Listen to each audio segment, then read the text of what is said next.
Hello, everybody, and welcome to the Pizza and Real Estate Podcast. Glad to have you guys here with us tonight for our new presentation of Rookie Agents by Pier 21 Realty. I want to take a quick second to introduce myself, tell you who I am, and what we're doing. My name is Simonetta. I'm the broker owner of Pier 21 Realty and the Florida Real Estate School by Pier 21 Realty. I also own a company called Simonetta's Brick Oven Pizza. Two of my passions in life, real estate and pizza. So I have a location here in Jacksonville, one location where my brokerage and school are located, and also the pizza business. It's really interesting. I took a school bus and turned it into a brick oven pizza business, kind of like a food truck, and we have it outside. And I'm going to share all that stuff with you guys. But tonight we're here to talk about rookie agents. Having the real estate school, I train people in real estate from being citizens to getting a real estate license to be an agent. I also teach agents to become brokers. We have over 31 courses that we teach for real estate education, continuing education, as well as post-education. In addition to that, the pizza business. I'm also invested in cigar lounges, nightclubs, been in nightclub and restaurant industry most of my life. Been in Florida. I'm originally from Philadelphia, Pennsylvania, and I've been in Florida for the last 25 years where I built my businesses here. Family owned and operated. My son, Aiden, is a broker and an instructor with me, and he's actually out there making pizza right now out of the other business. So the reason we're here, rookie agents, what is this?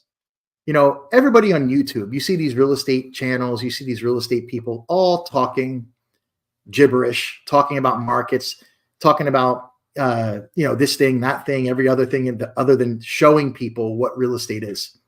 And I want to take a stand and show the world what the real estate business is. It's not all glamour. You know, a lot of these people, they're on TikTok in pink shoes, dancing around. You know, they closed 3 real estate deals in their life. They're making more money on TikTok and Instagram than they are in real estate. They don't know how to write a contract. I mean, it's just sickening. So what I wanted to do is I'm taking new agents. We have 9 new agents who are starting with us now as we speak. They just got their license, and now they're working with me as realtors.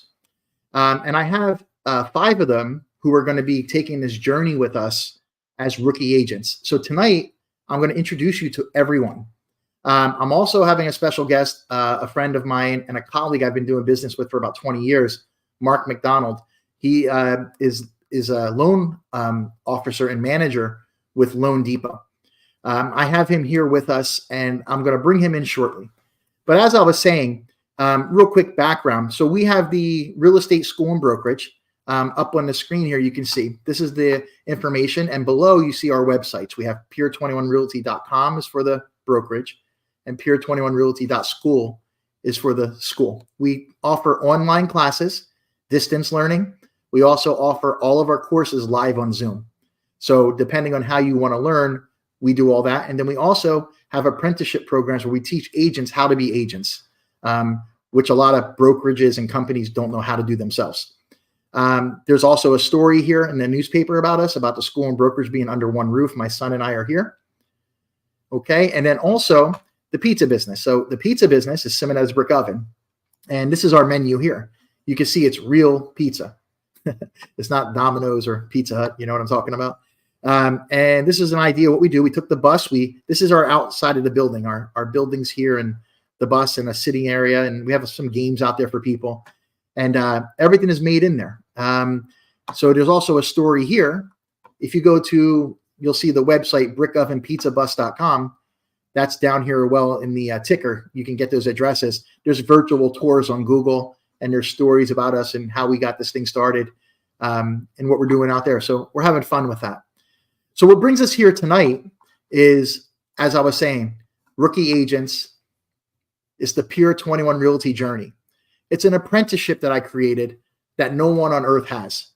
See, when I got into the real estate industry, there was no one at all that taught people how to do real estate.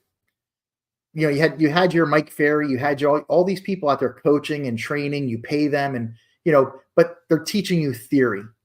They're teaching you theory. They're not telling you, here's how you do it. They're not showing you. They're giving you a map and saying, go find it. So when I got into the business, I was in finance. I was in real estate before, flipping and buying my own.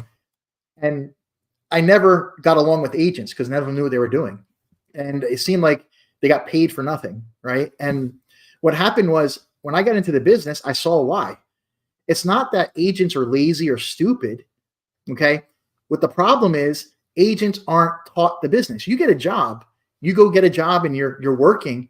You go in, you're given a list of things to do. You have duties, you have goals, you have a list of items. You complete them, you punch out, and you go home.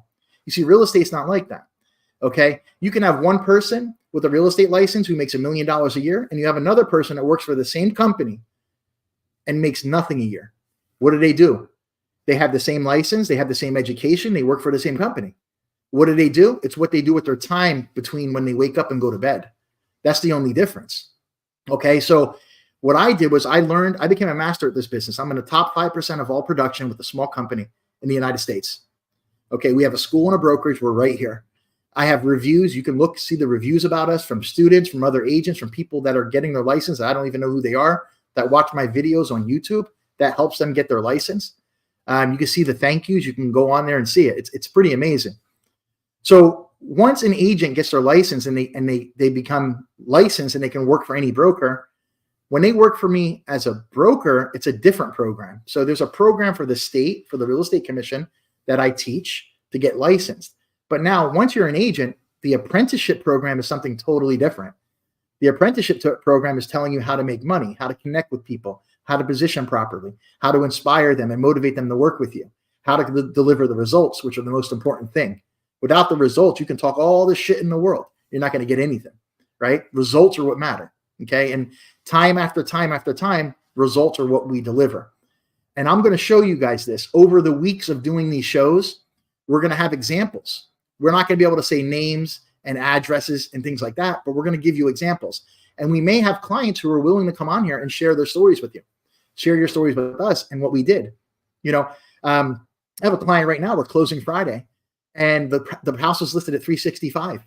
We got the house for $348, and I got the seller to give the buyer 5% of the $348 towards their closing costs and prepaids.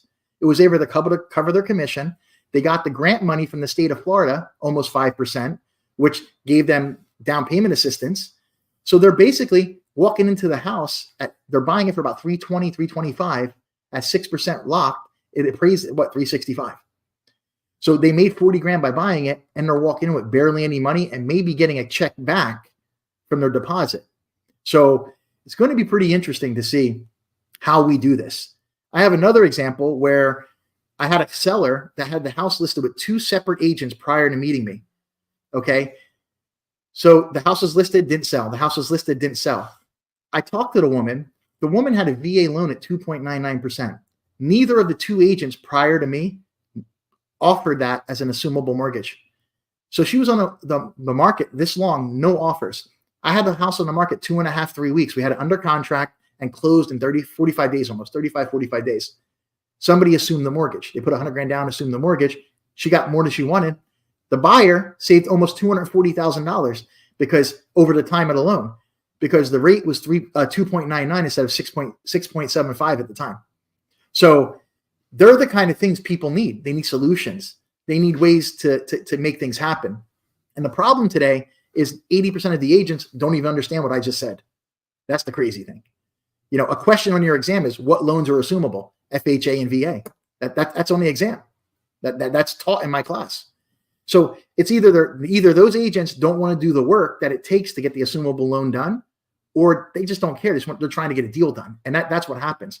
I just listed another one, 3.75, same thing. It was listed with another agent, and the agent didn't advertise it. I just listed it, and we're going to probably have to reduce the price a little, but it's a 3.75 assumable mortgage. You know, we tried to get a little more for it because of the mortgage, but we're not getting too much action. But then again, we just had 2 hurricanes come through. So that's the problem. So now what I want to do, let me get off of that. That's just a little bit of an introduction of who we are and what we do. I'm also going to have a section here towards the end of the video. I'm going to post up a link if you guys want to come in live and ask questions or have any comments for all of us. So the first thing I want to do, okay, I want to bring in Mark McDonald. I want you guys to meet him. Mark, I mean, we go back 20 years. 20 years ago, I had a podcast, one of the first original podcasts that we put on video. It was in Hollywood, Florida. It was called SoFlo Radio. And I think Aiden was like 12 years old. He's 25 now. And I used to cook food and talk about real estate. We'd be making fresh mozzarella and talking about real estate. We'd be making raviolis, talking about real estate, having clients come in. It was like one of the first podcasts. If you look on our YouTube channel here and go under our videos and scroll down, the videos say they were sooner, but they weren't. They were 10, 15 years ago, maybe longer. But I uploaded them here to this channel, and you can see them. I'm much younger, no gray beard, nothing. So, but it's kind of funny. But you'll see Mark and I in there, and I'm making mozzarella. We're talking about real estate. It's the funniest thing. And so I want to bring Mark in. I want to say hello to you, and then I'm going to introduce you guys to the 5 new agents that are with us. So before I do that, let me bring Mark in. Mark McDonald, what's going on, man? Hey, thanks for having me on, Philip. It's great to have you here. I'm excited to be here. Yep. Cool. So where are you now, Mark? What states are you handling? I know Florida and Georgia. Give us the states, because you handle a region, right? You have a bunch of agents. Southeast you manage. U.S. So I cover North Carolina, South Carolina, Georgia, Alabama, Tennessee, and Florida. That's awesome. And how many agents? How many teams of people that you have working with you? God, we a large area, a lot of loan originators. Depending on what the coverage is, sometimes as high as 25. Yeah, that's awesome, dude. And now, right now, you're currently in North Carolina, right? You're right there where these storms hit, and you guys are facing a lot of things up there, right? You're doing some work up there.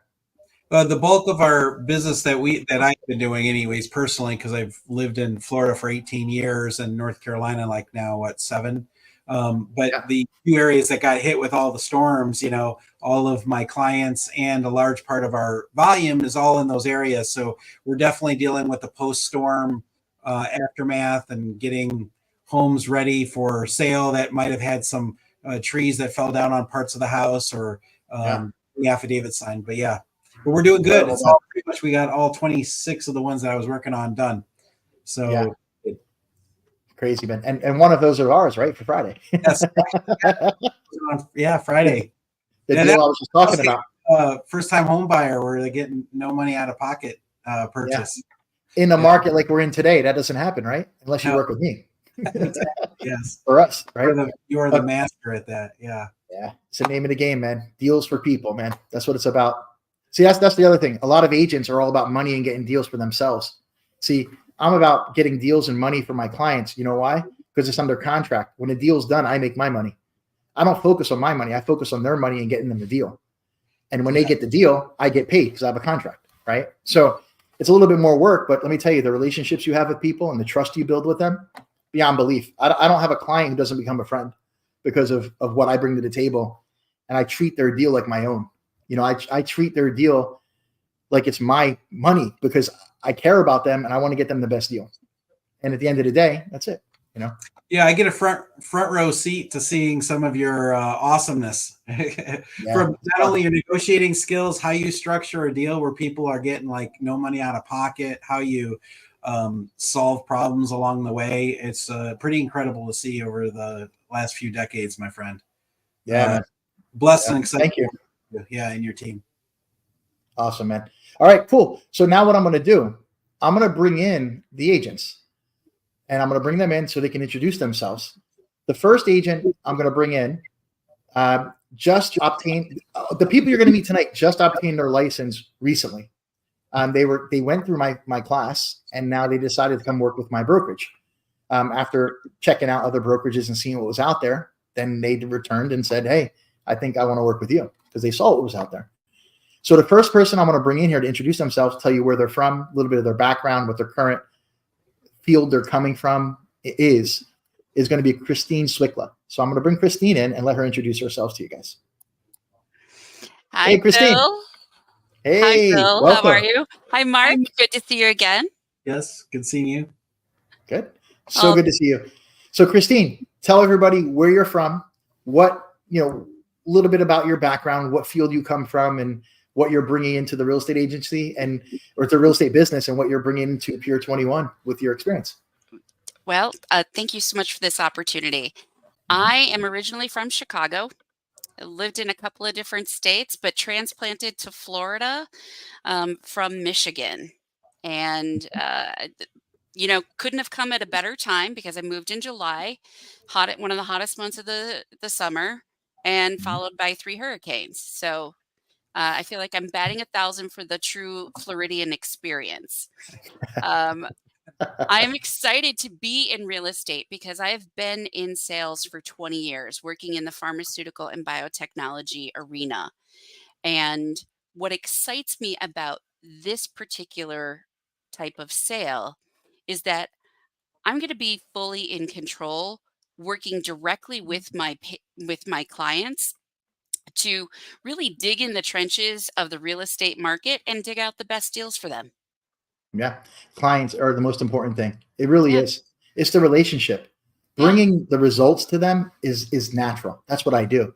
And what's beautiful for you guys is you're partnering with me. So you're not just some new real estate agent. You have me to lean on, my experience, my brokerage, everything I do.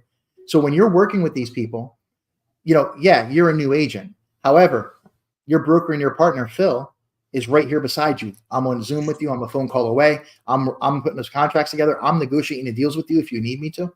So, that's what I bring to you guys, and you guys bring to me more volume of what I can do. So that's going to be awesome. I can't wait because I just can't wait to get you guys going. We just started our apprenticeship last night, and we have our second tomorrow night, right? Tuesdays and Thursdays. Yeah. We do the apprenticeship, and Wednesday we're going to do the show here.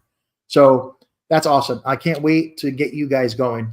And I'm proud of all you guys. Really, you guys did a great job through your class, through everything, and you're here. You're the hard part is done now. Now comes the fun part, right? So Yes. great. Well, you were a All great right, cool. instructor, so thank you for your leadership. Yeah, absolutely. That's just the beginning. Now it's time to make some money and help some people and make some deals, man. Yes. Now comes the fun part. So, all right. So next, let me bring in. I'm going to bring Sean Greeny. He's known as Tampa Sean. Hey, Sean, you there, buddy? Let me see here.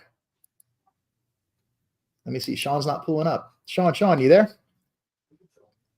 I'll tell you what. Let's let Sean reboot, and I'm going to bring in Daniel Cribbs. For some reason, Sean's camera is not coming on with our system here. So give me a second here.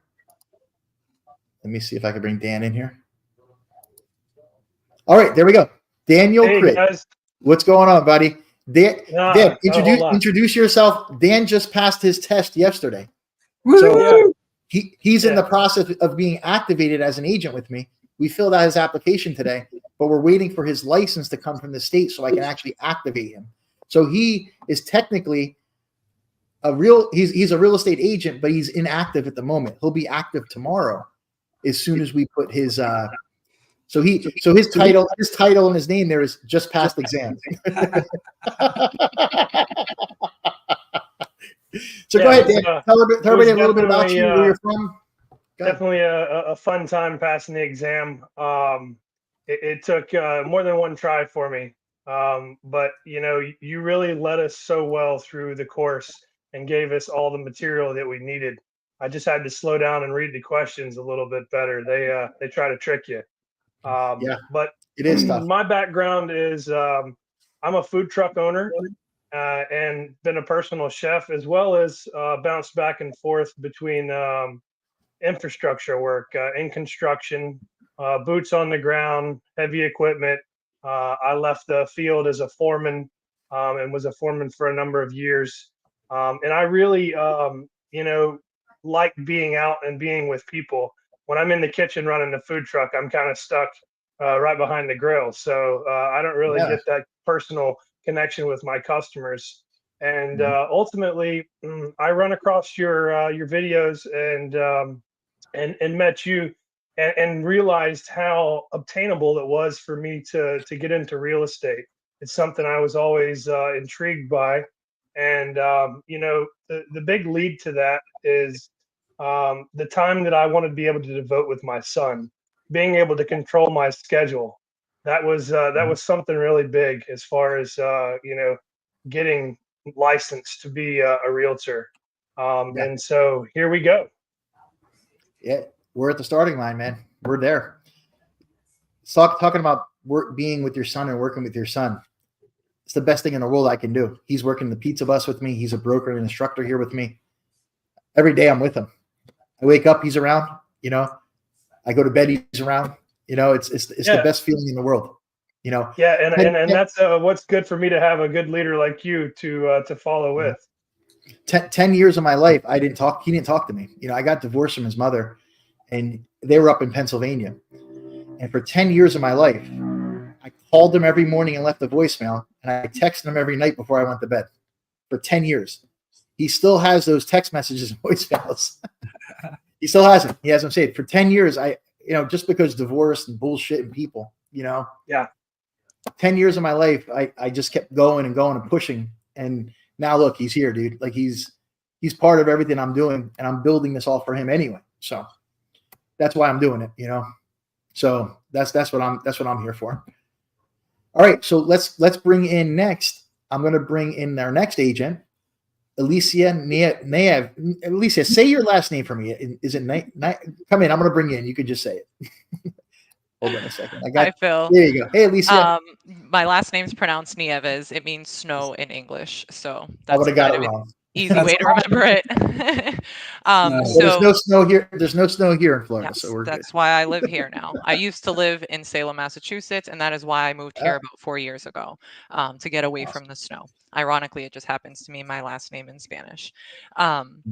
So basically, my name is Alicia Nieves. I honestly met Phil at his pizza bus. It honestly all got started over the white pizza that he has. It's called the Bianchi pizza, right? Yep. I think so. Yeah. So that's where he had the flyer on there. He saw something in me. And the minute I left there, I just felt a weight lifted off my shoulders, and I knew my life was going to change from there. He's such a good person, good heart. And I'm just really grateful to be here. Basically, what I do right now is I'm a full-time housing counselor / debt management counselor. So I help people get out of debt, and I help them prevent foreclosure. So I've kind of already have one foot in the door, one foot out the door, because I really want to pursue full-time in real estate and make this full-time, basically to just have financial freedom, more time to be with my family. If I want to fly my mom out from Massachusetts, I can be like, hey, Mom, I booked you a ticket. You're coming down here.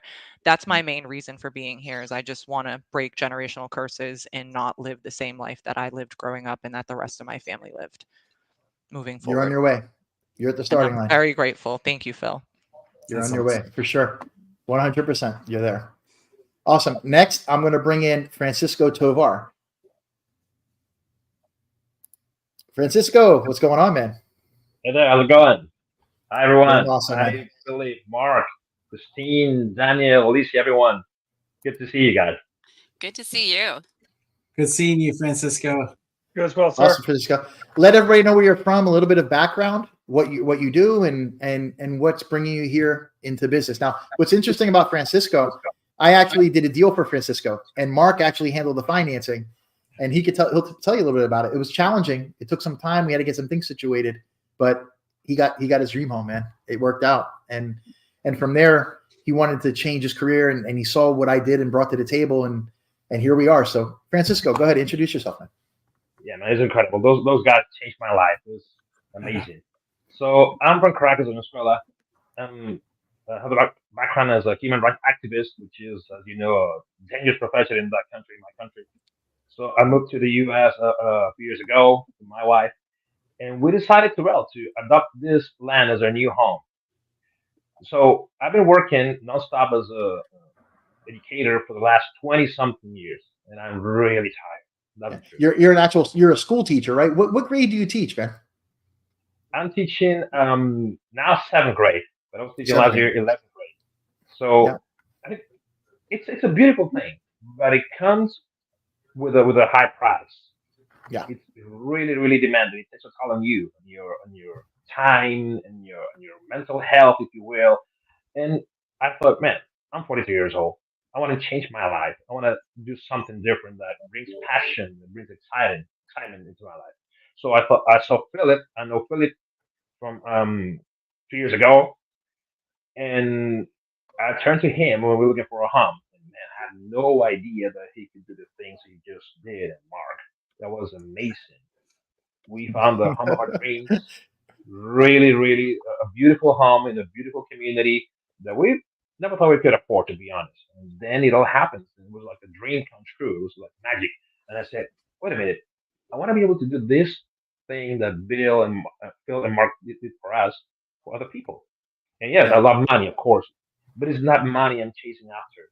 It's the experience, the possibility to be able to change lives and to feel that energy and the passion.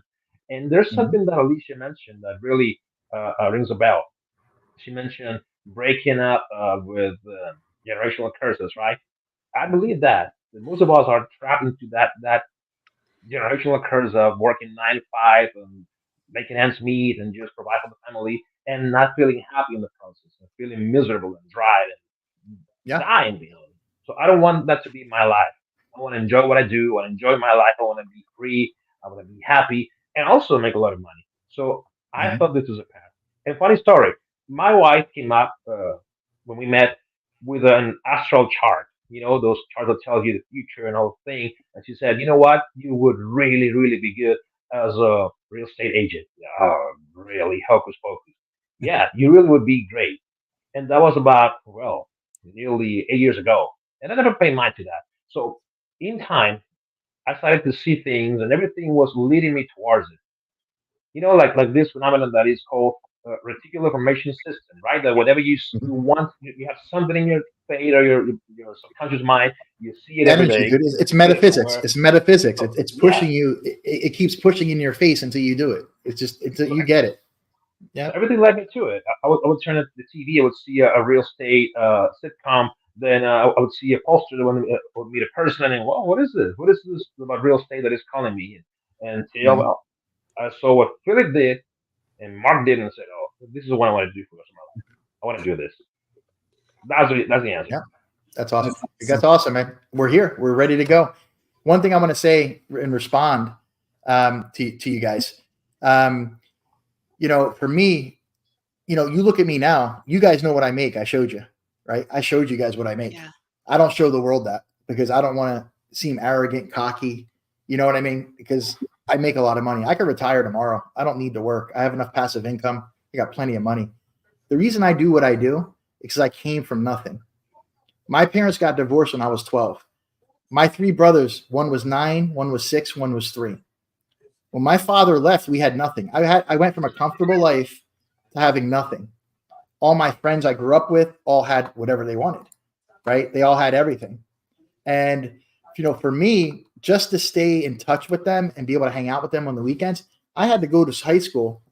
I went to work at a grocery store after. And then sometimes I would work at Binney and Smith. Binney and Smith makes crowns, Crayola. I had a cousin who was as an accountant there, and they used to get his jobs there in the summertime, third shift. So we'd work overnight at Binney's. I used to make silly putty. We would throw it around and make crowns and chalk. I used to put the silly putty in the eggs and snap them. Dude, that was the worst job in the world on the assembly line. Worst job in the world. But I had to help my mom pay bills. And I had a scholarship to play baseball. When I was in 10th grade, I played varsity. And I had a full ride scholarship when I was in 11th grade before I even got to varsity. And I lost that because I couldn't play baseball because I had to work to help my mom pay bills. I lost my scholarship. I had a free ride to college. And I never played baseball after high school, like after that. Because I, went to college to different things, but I had to work. So I know what it's like not to have a dollar. I know what a dollar is worth. When I was 12, 13 years old in the summertime, I worked on a farm. We used to pick fruit and then go take it and sell it at their fruit stand. And they used to pay us like $15 an hour cash back then. That was a lot of money, man. That's like $30, $40 an hour now, and I gave all that money to my mom so she could pay the bills. I mean, my dad paid child support, but it was nothing. I mean, I had 4 boys, I was the oldest.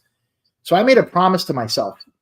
It wasn't for my brothers or for anybody else. I just made a promise that I would make sure my brothers were okay. Like in life, like no matter what I do, I was going to make sure they were okay. So I gave them a bar and a restaurant that was worth about $1 million when I left 25 years ago. They're able to support their families. They have the bar and a restaurant today. 3 of them, they support their families, everything from that bar. So I was able to put that together, build that, give that to them. And I left and I moved to Florida after my divorce and started over. And here I am. That was the best decision I ever made. I came here. When I first came to Florida, I opened up a couple of restaurants for people.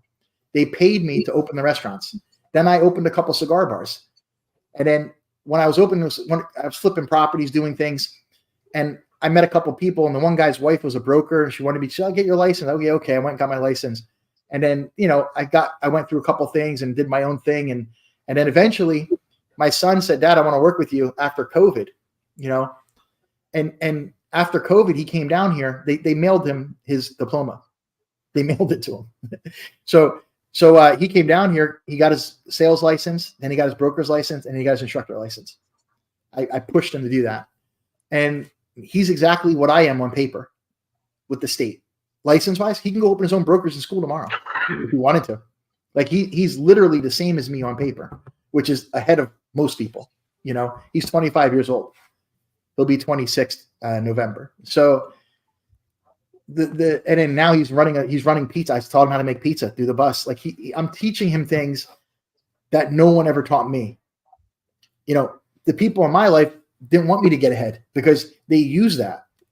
They act like they're your savior, and they have this complex where they think they're your savior. Well, I spend more money in a month than most of them make, and not because I'm flagrant, not because I go out and have a Ferrari. I could have a Ferrari. I don't want one. I live simple, but my business is my important part.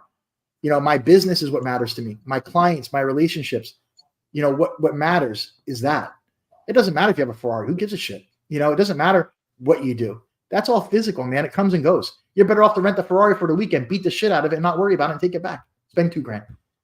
Why do I want to go spend $1,200 for an oil change? You're nuts. I'll drive the shit out of yours and beat the shit out of it and give it back to you. Like common sense, logic, right? You need a mansion. Well, I'm selling mansions, but I don't need one. I need a room with air conditioning and a shower. but you know what I'm saying? Like realistically, logic. It's not about spending money. It's about making deals, building relationships, and people. And even the real estate business. I don't care if you're selling shoelaces or you're selling houses. I don't care. It's all about people. If people like you, they're going to buy it from you. They'll even pay you more for it, whatever it is, because they like to deal with you. In my case, they actually pay less because I know how to negotiate deals for buyers.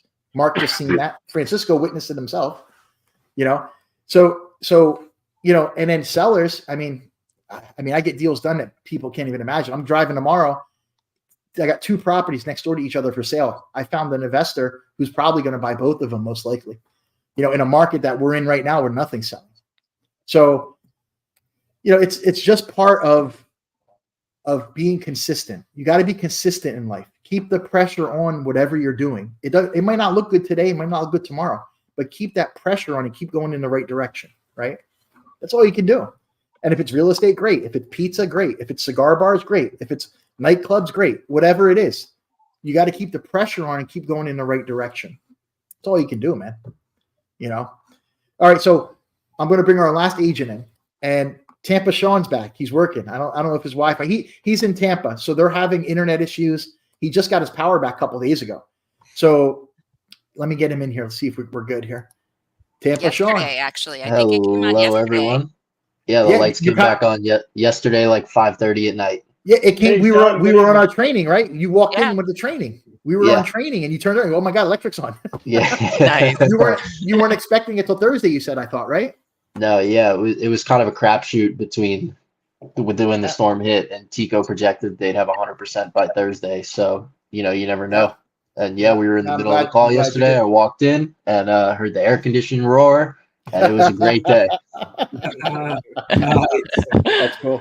All right, well, Sean. Okay, let me introduce Sean. So, Sean, introduce yourself, a little bit about your background, where you're from, what industry you're coming from, what you're doing, and what your plans are, man. And then we're going to get into some questions about what got you guys here now. So, go ahead. So, originally from Long Island, New York, transplanted to Florida back in 2016. Attended the University of Tampa down here. And I just fell in love with the place, so I ended up staying in Florida. I call the Tampa Bay my home. Switching over to real estate from construction, primarily solar and roofing. Just looking for a change. Looking to take the knowledge that I've learned there and bring it to a new industry. Yeah. Cool, man. Awesome. You guys are all going to do amazing. You know, it's just the goal, what we talked about last night in our training, and what we're going to continue with our profiling and personalities types and dealing with people tomorrow, is really going to get your foundation set. And that foundation, it doesn't, like I said, doesn't matter what you're selling. If you come from that foundation, you're going to be successful, because people need somewhere to live, right? One of the rules I live by in my life, what are the needs people have? If you satisfy the needs for people, you make money, right? Money is the byproduct, right? If you focus on money, you stumble, right? That's where people get in trouble. They have addictions, different problems. But when you focus on doing good and helping people and getting things done, see, the money follows, right? The money follows that gesture.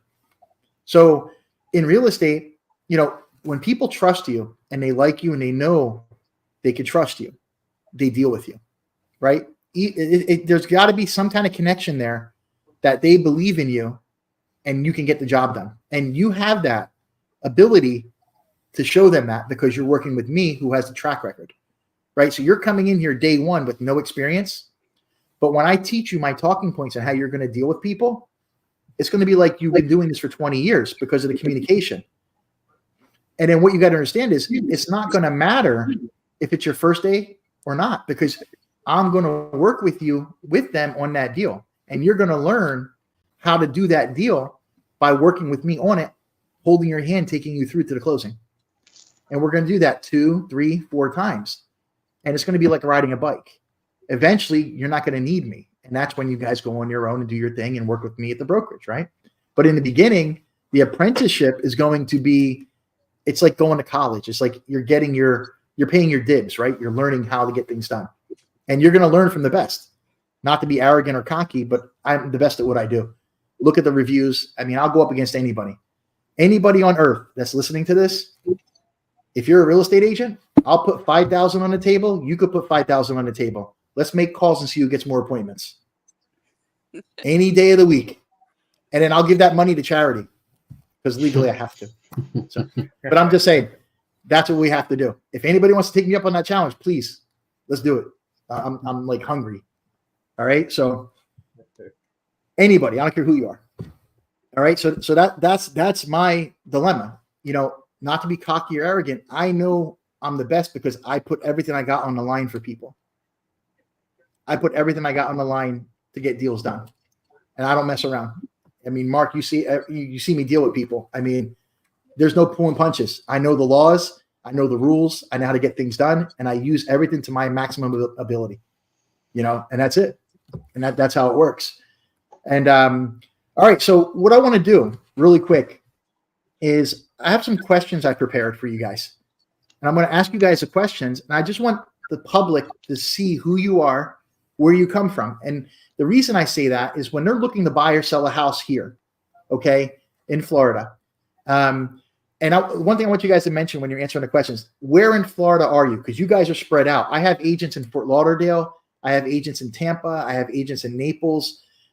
We service the whole state of Florida, and we're licensed in North Carolina and Tennessee. I'm building houses in Tennessee as we speak. I'm working on getting everything done. I'm developing some property there. But I do business in those 3 states, and maybe we're going to do Georgia, right, Alicia? I might have that license in 2 weeks. I don't know. Maybe I'll look tonight. Yeah, keep me posted because I got people out there that need you. Yeah, I might do it. I don't care. What the hell? But what I want to do is I want to ask you guys questions about just some certain things about the business and what got you here, because I want the public to see you, and I want the public to know who you are, what you bring to the table, and how you can help them. Because listen, there's going to be people out there that don't like me, but they like you. There's going to be people out there that don't like Christine, but they like me. Like, it's just people connect and disconnect, and you know, they rub people the wrong way, and different people different ways. But at the end of the day, you have to introduce yourself to the world, and this is the way we're going to do this. So people are going to see us here. They're going to see you tonight. They're going to see you next week as we're going through the journey.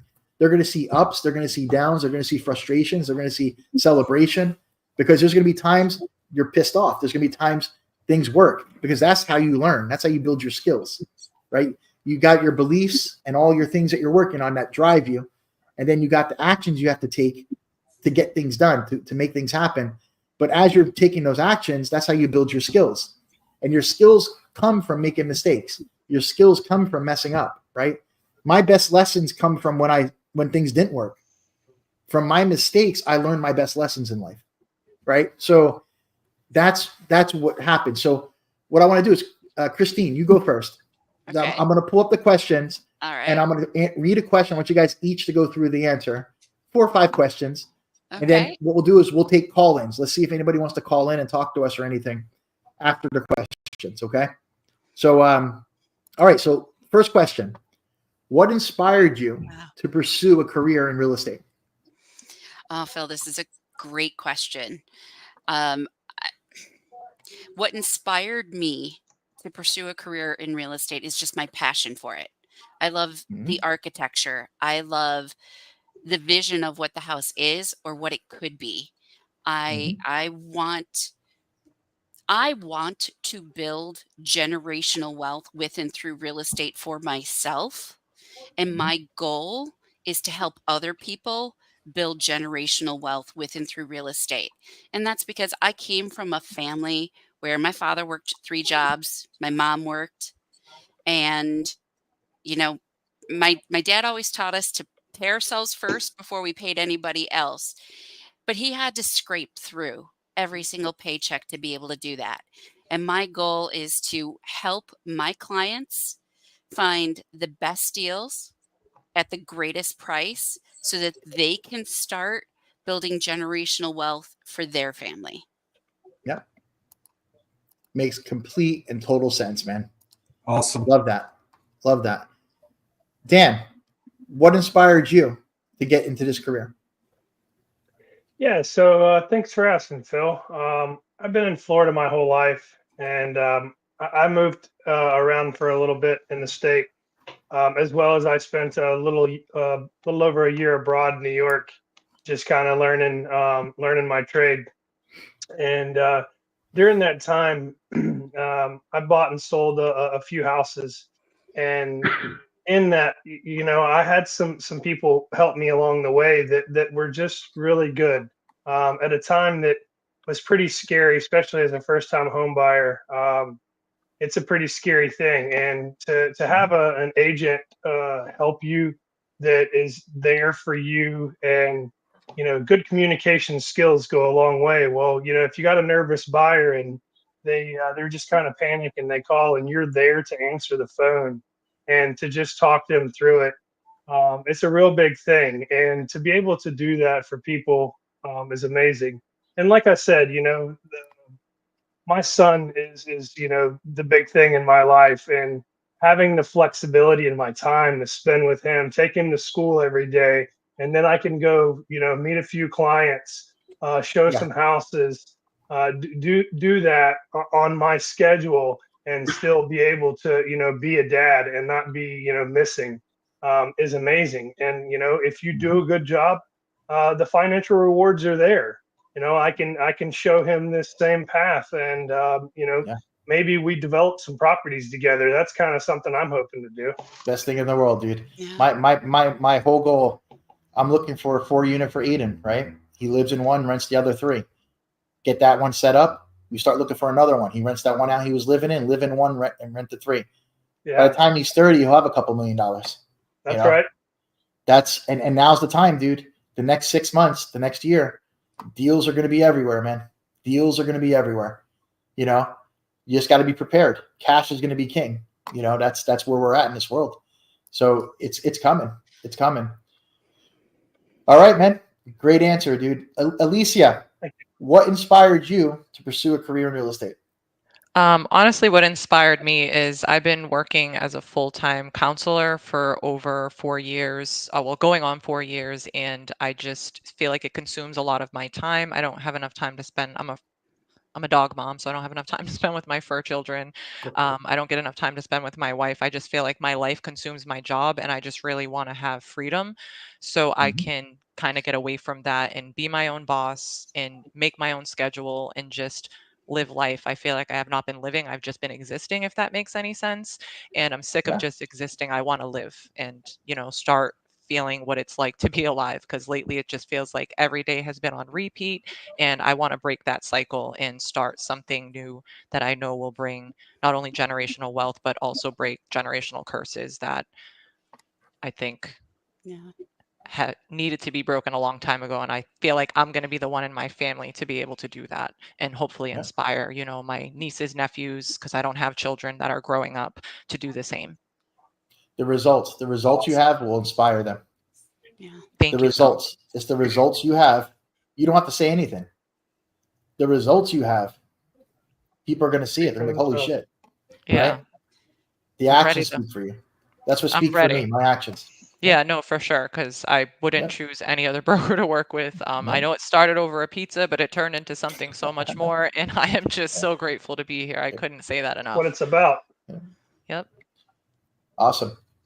All right. Next, we got Francisco. So what inspired you? You kind of alluded to this prior about, running into people, but if you want to add a little to it, what inspired you to pursue the career here in real estate? Freedom. I want my life back. I want to be able to control my own time, to do the things I like, not to be drained by the end of the day. And these are things that I was able to do when I was younger. And as I grew older and got more responsibility, I understand you get busy in life, but you cannot be so busy in life that you miss out on life itself. Yeah. And that feeling is really sad, that you're missing out on life, that you're getting older, but you're not enjoying things. You just go to work, then come to bed and take a shower, and it goes by too fast, man. It goes by too fast. It's not about money. I love money, of course. I want a lot of money. I want to be a billionaire. But the thing is, I want to enjoy my life, to be able to give back to my community, to help, to feel in peace, and in the process, of course, become the next Warren Buffett. Why not? So the truth is, I want my life back, and I think real estate is a way for people to really become owners in their own life, the real man and women, of course. Because I see all these successful men in America who have become wealthy, and the path is real estate. Yeah, the absolutely. Business of businesses. So you have anybody who has wealth is real estate. Warren Buffett, all these big men. You see, Grant Cardone. You see, oh my God, what do they do that works? What should I be doing? Real estate. That's the answer. So that's what I want to do. That's why I want to do it. Awesome. And last, Sean, what you kind of alluded to it as well a little bit before, and what inspired you to make the move? Like what pushed you to get here now? So I used to work in construction, be out and about, climbing around in the Florida sun. Recently switched into more of a desk job in the construction industry, and I hated every second of it. It was slow death by fluorescent lighting. I like to be up and about. I want to be out. I want to be meeting new people. And this is a very high-paced industry, and it changes very quickly. And that's something that interests me, because I like to consider myself a very adaptable person. Yep. Awesome, man. Listen, the thing about real estate, we talked about it yesterday. It's what you decide to do with your time, right? Yeah. You can make as much as you want or as little as you want. You got to hold yourself accountable. There's nobody that tells you get up and go to work. There's nobody that can make you make a call. There's nobody that can make you talk to a client. There's nobody that can make you do anything. And you're like, this business, it either makes you or breaks you, because most people can't hold themselves accountable, right? When I wake up every morning, it's like I have nothing. I wake up in the morning poor, and I say, I got to make money today. How am I? It don't matter if I have 10 million, 100 million, it doesn't matter what I have. I wake up like I did when I was 12 years old after my father left and had nothing. How am I going to make money today? Who am I going to help today? What relationship am I going to build today? Who am I going to know?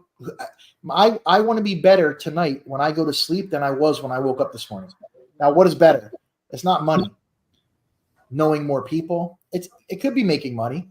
Knowing more people, helping more people, bringing value to more people. Doing something different, expanding, always creating. Right now, pizza bus, restaurant here, or a restaurant out there. I want to do a cigar bar. I want to open my own place. I want to expand. It doesn't matter how much I have today. I want more tomorrow.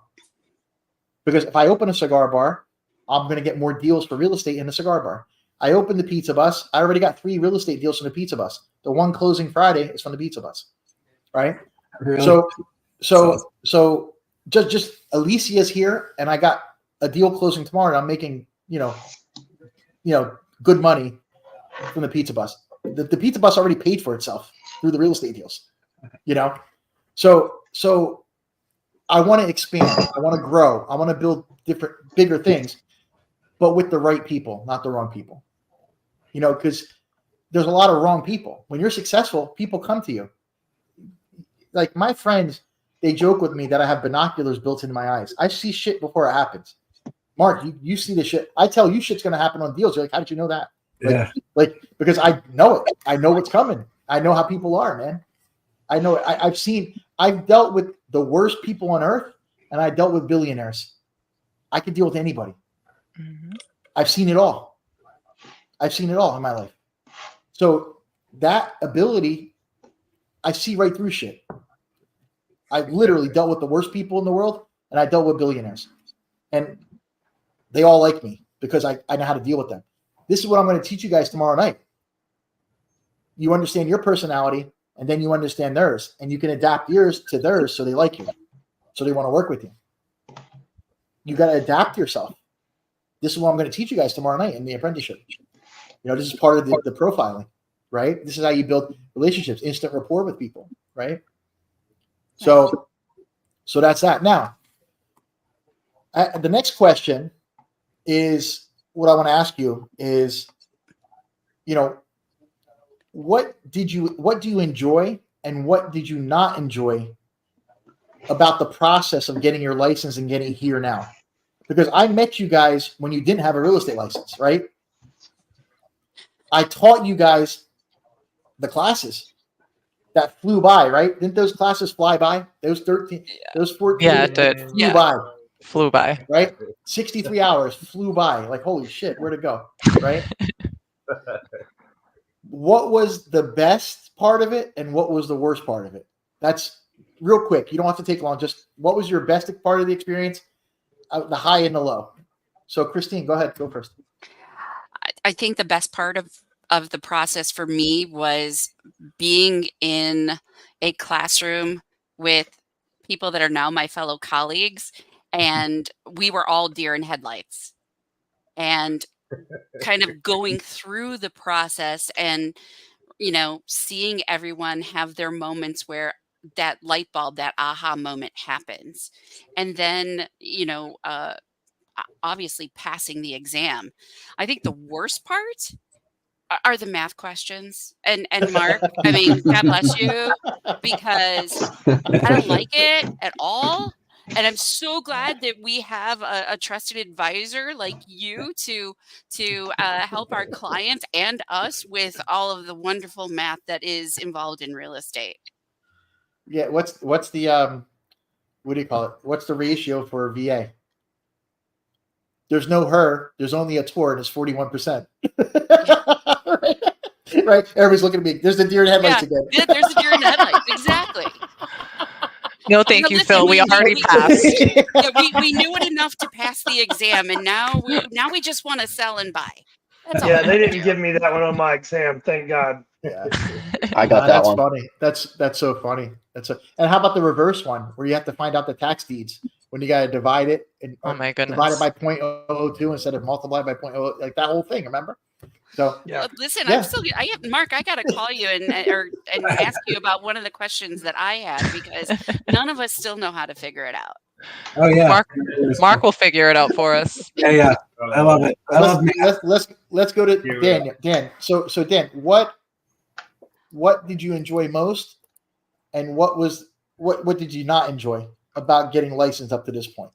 Well, I definitely enjoyed the camaraderie, like Christine said. I mean, she hit it nail on the head. The folks that I went to class with are now my colleagues and friends. We're building relationships, and hopefully we'll be able to continue that for years to come. I think the course was laid out really well. You did a really good job explaining it and breaking it down. Being able to sit down for a few hours and then taking, a little break in between, but to not only go through the course and have the slides, the PowerPoints to be able to go back and review, you could slow the course down and really pick things out. So there are multiple times where, one person in the class may have needed to expand upon that subject for a few moments. And hey, we just slowed down and expanded on it. And, like I was kind of separate from Christine. I didn't have any problem with the math questions on average, but there were other categories of it that were just killing me. So it's a little tit for tat when it comes to the information on that. You can only cram so much of it in at what time, and this is all new. This is a side of the business that I've never touched before. So I'm venturing off into the unknown. Mm-hmm. Yep, that's awesome, dude. Great, Alicia. So, oh God, Mark, you got something to say? No, I just was saying great. I was just saying great. Cool. Alicia, what did you enjoy most, and what did you enjoy least about becoming licensed up to this point? Honestly, the part I enjoyed most is that a group of people came together that are so like-minded, and it was just very unexpected. Like, I didn't think I was going to meet such amazing people in this class, and how like-minded we all are when it comes to just, manifesting and just believing in the universe, and that's right up my alley. So I was really grateful to be around people who believe in those same things. That was honestly my highlight, in the fact that you guys are all my colleagues now and everyone decided to stick together. It's a great team of people. The worst part was having to work 8 to 5 and then go to class 6 to 10:30 for 3 weeks straight. It was really hard. So I barely had any time to study, but I still found a way. I did have to take the exam more than once, but third time's the charm. And I did pass on my third try because I'm not one to give up. So I made sure to keep going and not letting those failures stop me from my success. Well, you having no time to study, I mean, that's actually pretty good your third time. Thank you. You were nonstop. I mean, really. Yeah. And you didn't miss it by much. I missed it by like 3 points the first time and 2 points the second. 1 point the second time. So 3 points and then 1, and then you passed it. Yeah. That's 3 points is luck. I mean, you could have passed that as easy as you failed that. It really is. Honestly, it was the math, because I remembered a few of the questions and figured them out, and I happened to get those same questions again, so I already knew the answer without having. And what helped you too was the recordings I have on this channel. Oh yeah, right. I watched those on repeat. Like my wife was like getting sick of hearing it. I have every lesson there, right? So if you look at the comments, there's people I never met. There's people who leave me comments that say, I couldn't pass my test. I watched these, I passed my test. And that's a cool feeling for me, because by me putting them there, I'm helping people I don't even know. It's like pretty cool. I like that a lot. That's really something that's rewarding for me there. And another person I also want to highlight is Christine. Like, honestly, if it wasn't for you, I don't feel like I would have passed it. You really were a great support system and just a great friend during the whole process. And I can't thank you enough for everything you genuinely did for me and a lot of the other students in the class. I don't want that to go unnoticed. You have a really big heart, and I really appreciate you. Absolutely. I second that. Really awesome, guys. Awesome. Me too. And one of the things too, you'll see, this isn't common in this industry. People are at each other's throats. They're trying to take each other's business. One of the first deals I did with a company, I asked somebody what form I need to use, and they were the team leader, and they didn't know. So they told me, ask another agent what form to use. And the guy didn't want to give me the answer. He wanted a part of the deal. He wanted 25% of the deal for helping me. Well, he didn't even tell me what the form was. I figured it out. And then when I got paid, 25% came out. He told them he helped me on the deal. And the broker paid him. That's horrible. Yeah. And I walked in the room and I said, look, there's a door and there's a window. Which one do you want to go out? I said, if I ever see you again and nobody's around, I'm not going to ask you. That's the last time I seen the guy. I didn't know where, I left that company and I went on my own. That's when I went and worked for a 100% company, had my own office and my own. The broker was a friend of mine. He let me have my own office. I managed the office, had my own team of people underneath them. And I had my office in the beach in Fort Lauderdale. That was Keller Williams in Boca. Mark, that was Keller. Yeah, Harley Davidson pull-ups. Yeah.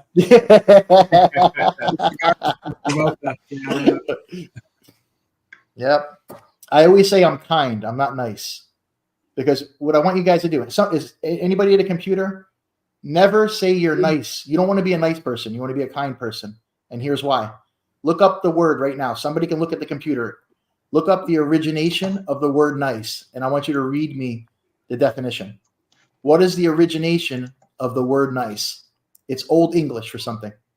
The word nice comes from the Latin word necius, which means ignorant. I saw Ignorant. foolish or stupid when I foolish pulled up or stupid. Yeah, the original. Ignorant, foolish, and stupid. Why do you think nice guys finish last? They're stupid, foolish, and ignorant. I never knew that. You learn something new every day. In Old English, nice people were the village idiots. They would be giggling and laughing. They were retarded. That's horrible. That's why nice guys finish last. That's where it comes from. Not because they're nice guys. Well, now idiots. I know why I always say kind-hearted and not nice-hearted. It makes more sense. I always say I'm kind. I don't want to be nice. That's it. I mean, that just shows you perception of the world. Everybody wants to be a nice guy. No, you don't. You know, who wants? I don't want to be a nice guy. I want to be kind to people if I choose to. Right? Pretty crazy. Think about that. Okay, so Francisco, we're good. So what was your what was like the best part and the worst part of the whole situation till right now? Well, as an educator, I really can appreciate good teachers and mentors. That's what I'm all about. I really look out for the best that I can get so that I can learn. And having you guys, you and Mark, that was really something. I felt like I was in a VIP high-profile program, and it was really something that I appreciated. On the other hand, my big takeaway is the people. I mean, I love the high-profile people, so professional, so kind, so cool, so approachable, and I really felt comfortable. You know, in the conversations, in the interaction, and that's really something. Because as you said, this is a very competitive field, and people don't really have that vibe going on. Yeah. And probably because we're most of us into the kind of mystical aspect of life and understand that it all comes down to much more than the material things. And it sounds focus, but it really adds on things. I mean, to know that it's much more than money, much more than the car, than the big house. There's much more to it, and it comes down to bringing happiness and joy to people, and the byproduct is money. So I love that people can understand that on an intuitive level, because that is what it's all about. On the other hand, the thing I didn't like was the feeling scared over a test. Can you believe that? After so long, the last time I felt scared about a test was, I don't know, like 30 years ago, 30 something years ago. I was a kid, and I was scared like a kid for the test. Oh my God. And I wasn't sure that anxiety. I was gives you anxiety. Anxiety, right? It's like anxiety. Yeah. I was so stressed and so nervous, and I couldn't sleep the day before. I was just reading. I even downloaded all of your videos and turned it into MP3 so that I could drive and listen to the whole thing. Memorized them in your videos, the whole thing, the questions, because I was driving back and forth to work, listening to you, and trying to learn all the things that I could learn. And I made it there to the place, to the UCF testing room that I didn't feel, secure and comfortable. I was thinking of all the math problems and taxes and stuff. Oh my God, I really hate this thing, because I love the feeling of feeling so powerful and confident, and that was not with me during the test. So thank God I was able to pass it the first time, and I was surprised. My goodness, look at this! And that was really something. I felt a big weight off my shoulders that day. It was, now I can sleep. Yeah, that was it. one of the things I'm proud of is every test I took, I passed first time. My sales, my broker, my instructor. That's one thing I'm always proud of. Now, remember, my son, he's same as me on paper, right? We're the same to the state. Yeah. But he didn't pass any of his tests the first time. So I always hold that over his head. I go, yeah, you might be the same, but you didn't get there the same. So I like to tease him about that because easy, Dad. You know, I'll always be able to tease him about that. Not because that's just the way it is. It's a typical dad. I always have that, so that's kind of fun. But the cool thing, if you did it if it took you the first try or the third or the fifth, you're still matter. Yeah, it doesn't matter. It doesn't matter. But between me and him, he bites his lip. I can tell. He's You did it in front of me and Christine one time, and he got so mad. He was like, yeah. He just gave me the side eye. He was like, "You really had to say that?" It was okay because the next day I was taking my exam and then I failed, so I went down the same path as Aiden did. So yeah, but we still did it. Yeah, he did it his third time, same as you. Third time he got in his third time's the charm. 3's such a divine number. I know. It was the third time. His third. He took them both 3 times. He took both the agent and the broker 3 times, and he passed the instructor the first time. Because instructor, there's no education. It's just based off the broker. There's no school to go to. You just take it, but you got to be a broker to take it. So that's how that works. But yeah. So that's fun. Even with the pizza stuff, I always have one up on them. So it's like I always make sure. It's just the way it is. But cool. So Sean, what was your best? What's your best part of the experience and worst part up until now? So the best part of the experience was definitely the high after passing the test. And I made sure that I passed it the first time, so Phil couldn't talk shit about me like he does his son. But I was on such a high after that because the worst part, honestly, was the long days for 3 weeks. A lot of us work full-time jobs, so it was work all day, come home. You got an hour to do whatever you got to do, throw something together for dinner, and then you got to jump right on Zoom for the next 4 hours.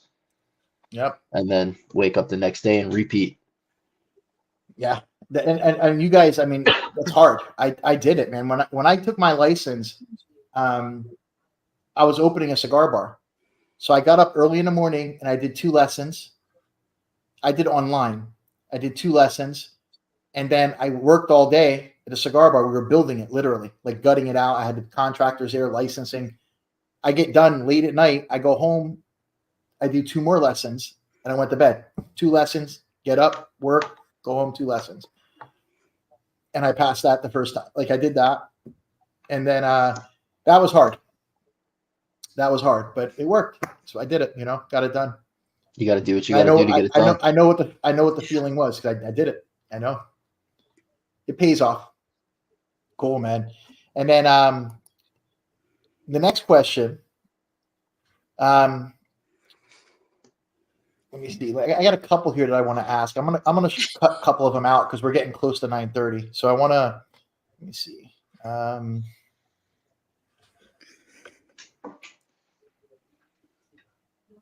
Okay, so here's a good one.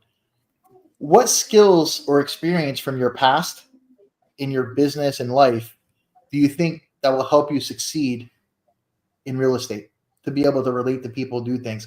What things in your business life, personal life, what do you feel would give you the experiences and the empathy to have with people to succeed in real estate? Christine, go ahead.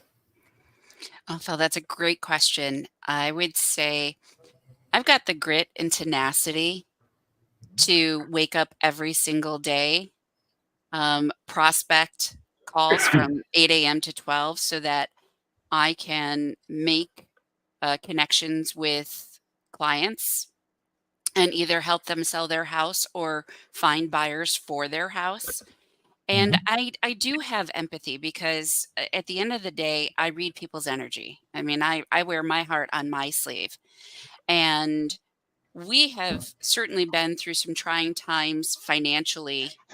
And to be able to help people maybe purchase their first home or sell their first home because they're able to upgrade is truly an honor for me. And I'm super excited to start this journey and to invite, my colleagues along for this ride as well as our entire audience. and go through this process with me and see my training wheels fall off as I begin to ride and help people excel within the real estate market. It's awesome. That's really awesome. Cool. Great answer. Dan, what skills or experience from your past do you think will help you succeed in this business? Yeah, thanks for asking, Phil. So I think perseverance. So I'll kind of wrap up the whole test theory here. It took me 4 times to pass the test. And, like I said, I take my kid to school and he'd say, Dad, you passed your test? Nope, not today, buddy.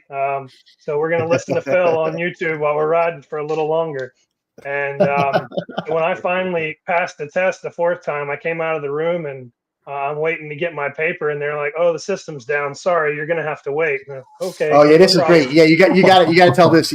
So yeah, he takes his test, and the system. So yeah, now, I go. When you take the test normally, just when like when you take it normally, it's like 15 seconds, right? You're there, and it spins around, and in 15 seconds you get the grade. 3 times. But by the time I made it out of the room and handed them their dry erase pad and their calculator, they're handing me 2 forms.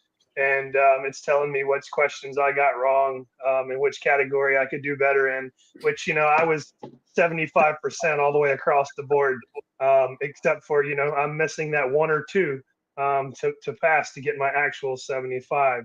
So, I come out this last time, I'm expecting my paper, nothing goes. And they're like, yeah, well, the system is down. Okay, well, I'll just have a seat and wait. And so I'm kind of nervously waiting, like, oh, geez, what's going to happen here? And 45 minutes later, they said, hey, Mr. Krebs, by the way, and I heard the printer kick off, and there was 1 sheet that come out, and I was like, man, tell me that 1 sheet means that I passed.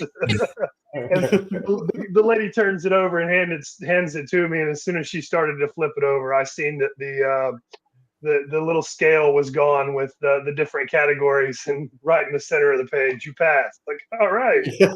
So, and he literally passed the day we started the apprenticeship. Yeah. Like literally, so, like that was the morning of, right? Yeah, I would say perseverance is one. Secondly, I did a small stint in sales, in motorcycle sales years ago, and I really enjoyed it. It was nice, but in that business, you kind of get people to come out and kick the tires, so to speak. It'll be nice to get away from that and really see where I can go with sales. It's going to be nice, and it gives me a platform to do what I hope to do in the future, which is do some small developments, build some small shopping plazas, and there's room for growth there, and some things I've got in works in the future. Yeah. I want to play something funny for you. Omar's not here with us tonight. He had a prior engagement. He's one of the new agents as well. But he texted me something today, and it's like a comedy skit about car sales, like kind of like motorcycle sales. Like somebody would call in kicking tires. Well, I want to play this for you guys. You can listen to this. I couldn't stop laughing by the end of it. It's a couple minutes. You're really gonna like this. So hold on. I'm just gonna play the audio for you guys. Let's get in here. Let me see here. Let me find his text. Or is it here? Was it a text he sent me, or was it an email? Hold on. Let me find it. There it is, right here. Wait, do you guys hear this? Hold on. I'm going to turn the volume up. Nope, that's not it. Hold on. I got to find it. Where is it? It's Logan. This is Clay over Realty. How's it going? Very good. Hey, I saw that you put in a hard credit check on 24 Tundra. Just ready to see if you're ready to move forward with it.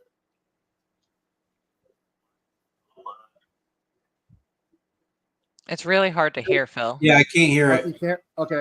Hold on. I just don't want you to play it and then no one be able to hear it. Hold on. I don't know if I can make it louder. Hold on.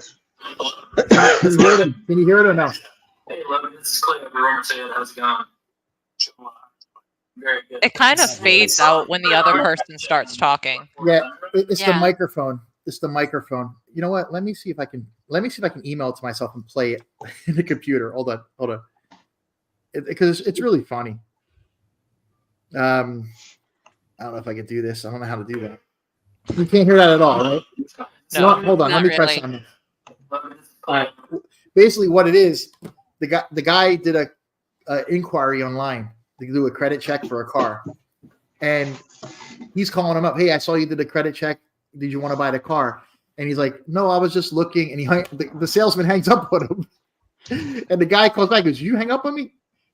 He goes, yeah. He's like, you're just looking. You don't want to buy it. He's like, yeah, I was just looking. He hangs up on him again. So he calls him back. He goes, you hang up, and they go back and forth like 2-3 times. So finally he calls him back. He goes, listen, I'm coming down there right now. I'm buying the truck. Reverse sales, reverse psychology. Oh my gosh, that's great. I couldn't stop laughing. It's the funniest thing. The next show, I'll have it. I'll put it on the thing so we can do it. There you I'll go. record it. It's the funniest thing. Omar sent that to me today. It's just out of the blue. It was funny, really funny. So the guy got so frustrated because he kept hanging up on him. He had to buy the truck, But Coming to buy it. It was funny. Yeah. So, all right. So one last question for you guys, and it's pretty simple. It's about figuring out where you want to be. So, what are your short-term goals in real estate, like in the next year?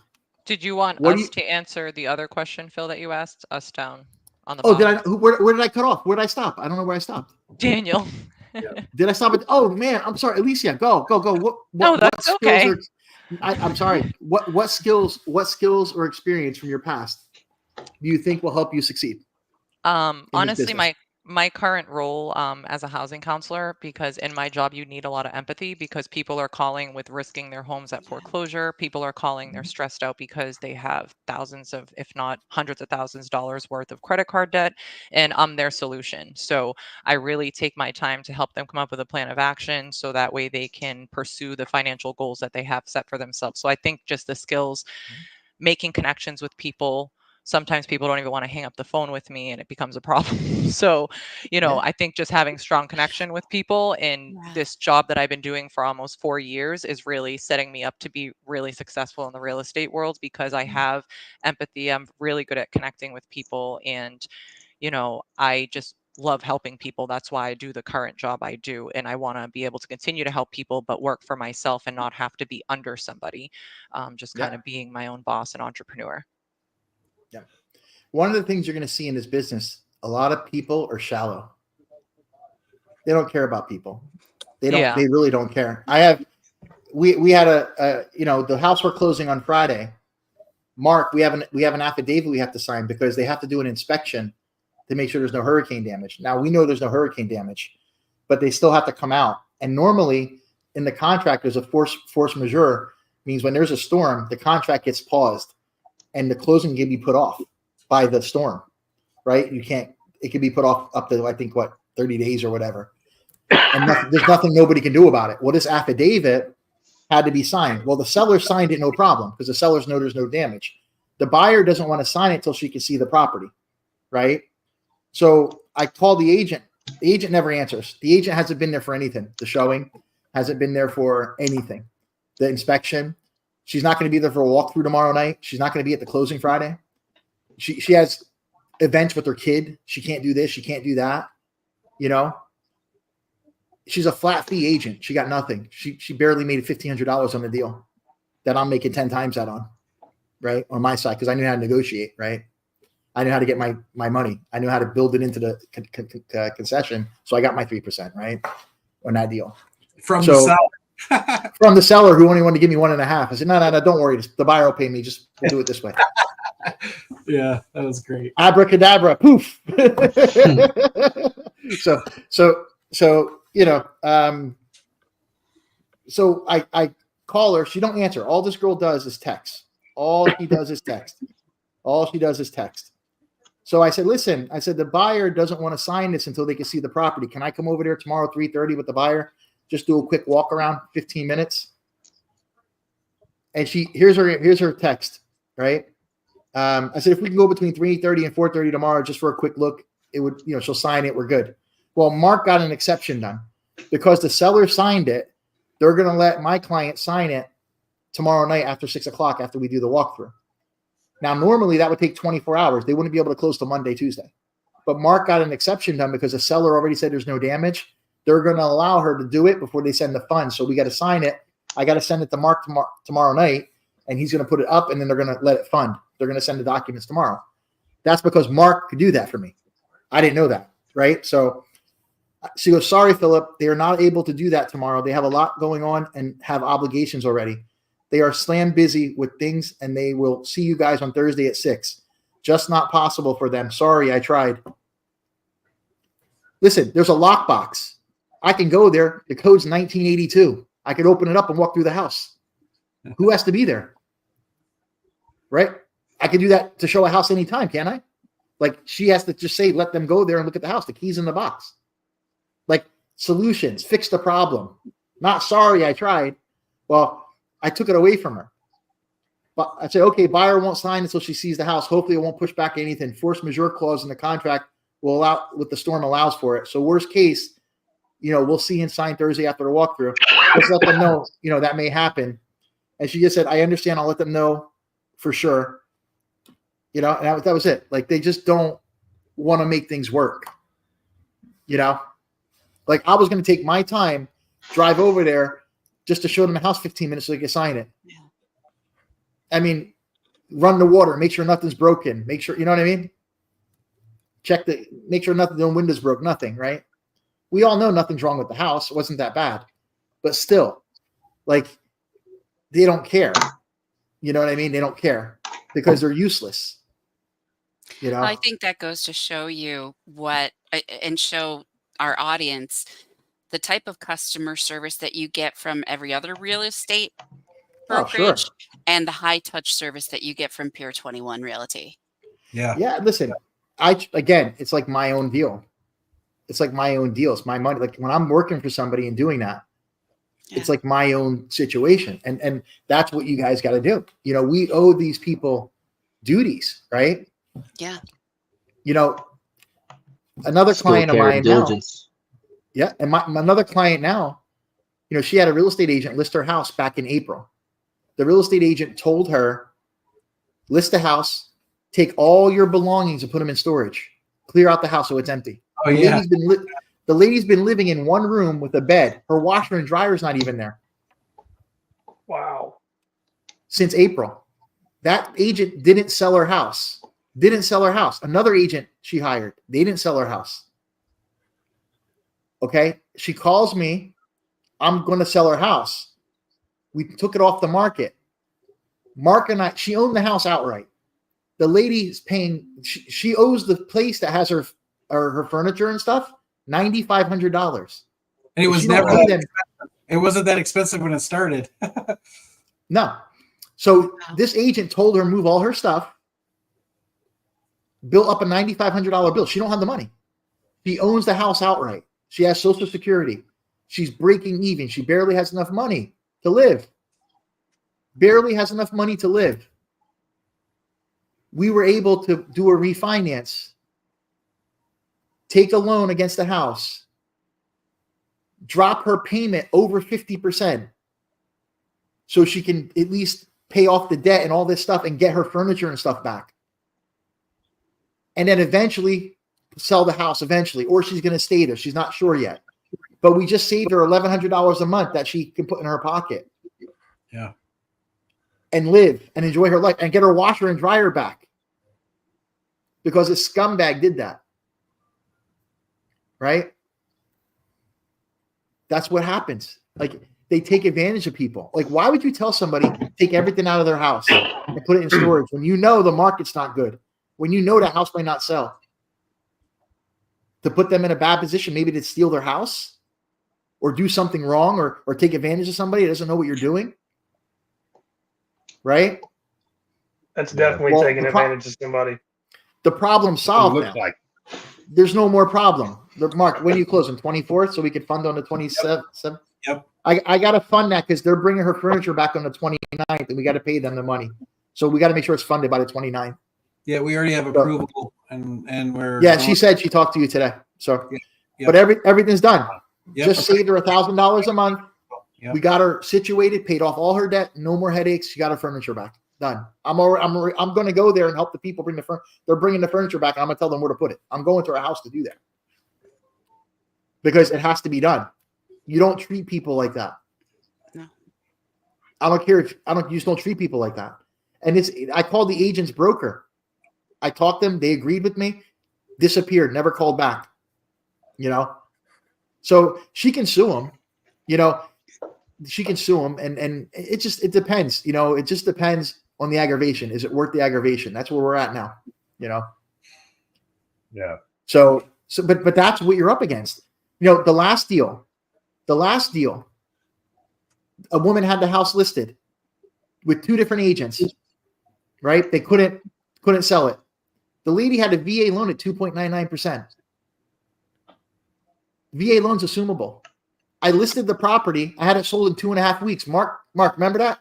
Yeah. You didn't do the loan because it was assumable. It was the kid but the guy who bought it saved $244,000, got a 2.99 rate instead of 6.75. $240,000 over 30 years on the mortgage.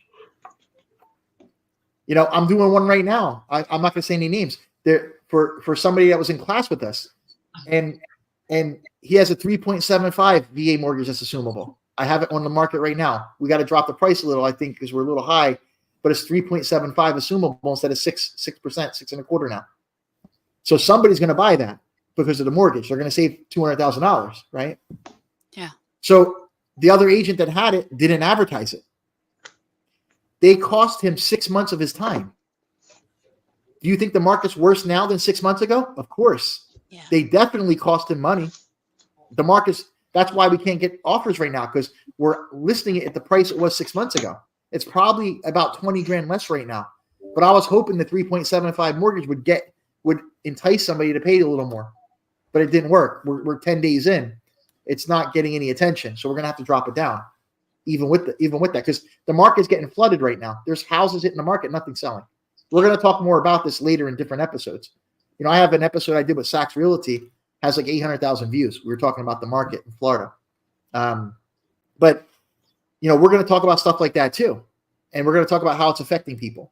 But these are examples of what's out there that we're going to deal with. Every deal is something. There's so many incompetent people in this business. It's sickening. And I hope to God by the end of the year, they're out of business, because none of them are making money now. They're panicking. And what's crazy is they're worse. Because when you put a rabid animal in the corner and they got no money and nothing, they do worse things. Yeah. Yeah. They're robbing, they're cheating, and they're stealing. Right? There's probably people out there sleeping in houses that are on the market because they don't have a house. They probably go it. There's probably, I wouldn't put it past them. But I'm just saying, you're going to see things that are going to blow your mind that people do. I saw today, I was watching somebody I know got their license revoked in Boca today. Pretty successful, pretty well doing, involved in a lot of wholesaling and things. Lost 2 broker licenses today. Wow. They revoked them. I don't know all the details to it. I just saw it because I was watching the online. It's every month you can watch the hearings, the FREC hearings. And I couldn't believe I heard his name. I'm like, what? Because people do, no matter how much money they have, they do stupid things. They give bad advice. They lie to people. It's the way the world works. It's sad. All right. So we're on Francisco, right? Yep. Yeah. Let's see here. Banners. So what skills is this? This is what we're doing. Yep. No. What we're on the what skills or experience from your past do you think will help you succeed in real estate? Now you have tons of experiences from another country growing up, different than anybody here. So you have a lot of empathy. You've seen, like me, you've seen things that most people haven't. That's so true. I've seen a lot of chaos and poverty and misery and danger. And that teaches you on a level to connect with people, to empathize at a different level. I see people who lost it all to the government or being scammed. For instance, there was a time when the government itself would incite people to loot or to take somebody's property. you know. Yeah. And that was something that you saw with your own eyes. People you knew, your friends, people around you that would lose their home. They would just come into their home and the lock wouldn't work. What is it? Well, people change the lock and move in while they were away. So the kind of it's happening. It's happening here. It's happening here now. Yeah, It's the craziest thing. So that tells you thing. that. So and you learn to be empathetic with people because that could be me in that position. Yeah. And then you understand that it's more than just a property. It's a home. Generally, it's a home. It's the last thing that a person owns. So you gotta be respectful and treat it like a holy thing, because it's not Bill Gates buying a property. It's grandma getting a small home, small house, and that's how you gotta treat things, with respect and dignity and compassion. So that you learn, which is where I come from, was there's so much poverty and misery, and then you contrast being in the U.S. with so much wealth and so much abundance, that you can tell, oh, look at that. You can see both sides of the coin and understand a little better. Also, my background as a teacher, well, connection with people on a different level, be able to have patience to teach, to understand, and to talk and to different people on a different capacity. So those skills are my experience. I think going to help me a lot with my newfound career. Just think about all the teachers that you have relationships that you can help between the programs, between the down payment assistance, and between how we can negotiate and get them in a house with no money down. Yeah. Just think about like what I just did for this lady, the same kind of programs that you can offer to the people you care about, that you bond with, that you work with. Just there alone. Just there alone. I would love that, because nowadays the teachers have the worst part in the whole education system. They have all the liabilities, all the responsibilities, and none of the help, none of the support and respect. So while everyone's thinking about the kids, which is important, no one thinks about the teachers. Yeah. And I, for one, would like to be the person who thinks about the teachers and what they need and how they give so much to this society, and no one really cares, or no one seems to care. So that's something that really has to be addressed. Yep. Cool, man. Sean, what skills and experience, just from life, business, everything you've done, what do you think will help you succeed with people and things in this business? So from a young age, I played competitive contact sports. When I was in high school and college, I used to fish big money fishing tournaments. I'm all about the competition. I'm here to win. Not that I'm a sore loser, but I really don't like to lose. And I carry that into my professional life as well. I hate to lose. I'm here to do business, and I'm here to win. And we'll leave that off. We'll leave that off on a good note, because I don't know how to lose. Yeah. And I want to translate that to my clients, because we don't lose. I don't know how to, because even that's always Philip saying. I don't know how to lose. Like, and people hate me for it. Like my ex-wife. Yeah, she told me, you can make anything work. You don't lose. Well, I said, well, think about what you just said. Maybe I don't want it to work. You know what I mean? Like, I don't lose. You're right. And that's my life. Like, I don't know how to lose, because you know why? When I focus on something and I'm going for it, I'm going to get it or I'm going to die. And if the person against me isn't going to do the same thing I'm going to do, I'm going to destroy them. And people don't get on the other side of me because they know that about me. And if they don't know that about me, they're never the same by the time I'm done.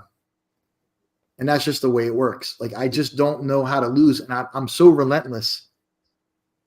I don't care. Like, as much as I care about people, I have a line. And if you're on this side of the line, it's us. If you're on that side of the line, it's them.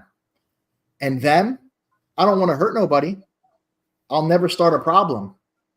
But let them cross that line, and they're never going to be the same. As relentless I am, as kind as I am, because I'm not nice, right? I don't want to be nice. I want to be kind. As kind as I am to people, they cross that line. Yeah, it's somebody else they meet. They don't know. It's not kind. You know, they're not going to remember kind. They're going to remember something else, because I'm going to be whatever I got to be to get where I got to go. And Amen, that brother. happened. That happened when I was 12 years old. When my father left, and the only person that I thought in the world that would never leave, that would always be there, when your own father leaves and is not there, who else wouldn't leave? If your own father leaves, a switch changed in my life. If my own father didn't care, nobody else is going to care, right? And that's where that line came from. They crossed that line. There's nothing stopping me, you know? And I'm just relentless. When I focus on something, I'm getting it. It's just how bad do I want it? Do I want it or I do not want it? If I want something, there's no other way I know how to be. It's just like a switch that goes off. And that's and when I'm working with people, that's who I bring to the table. That's who I am.